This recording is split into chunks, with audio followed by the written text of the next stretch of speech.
Good morning. I'm Rahel Solomon with your morning digital news brief for Wednesday, July 12th. Today, authorities will search more of a farm linked to the disappearance of 4 men in Bucks County.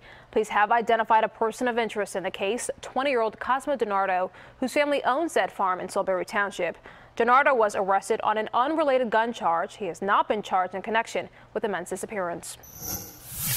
Former Port Authority official David Wildstein faces sentencing today after admitting his role in so-called Bridgegate scandal. Wildstein could be sentenced to 27 months in prison, but defense attorneys and prosecutors are asking for probation. The Bridgegate scheme involved closing lanes to cause traffic jams as political payback for the mayor of Fort Lee, New Jersey. An incredible story, a water rescue from Panama City Beach, Florida. 2 young boys were swept up in a rip current and several people raced to their rescue. The current apparently proved too strong and soon 9 people were in danger of going under. Eventually, 80 people linked arms to reach the 2 boys ages 8 and 11 and the others trapped in the current. And I do believe everyone made it out of there safely. Now let's get a check on the forecast with meteorologist Katie Failing. Katie, it has been a hot few days and it looks like that's continuing.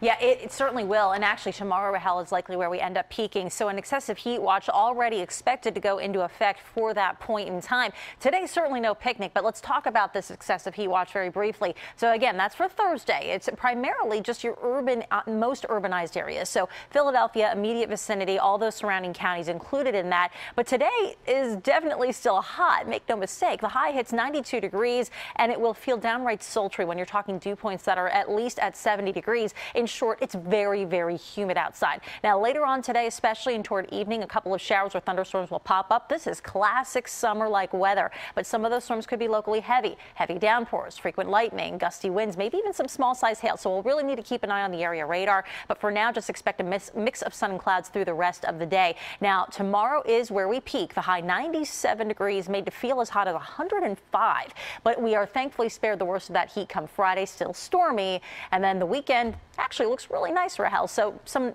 nicer things on the horizon. Yeah, relatively speaking, for sure, Katie. All right, thank you. And remember, you can always get Katie's most up-to-date forecasts and the latest stories right here on CBSPhilly.com.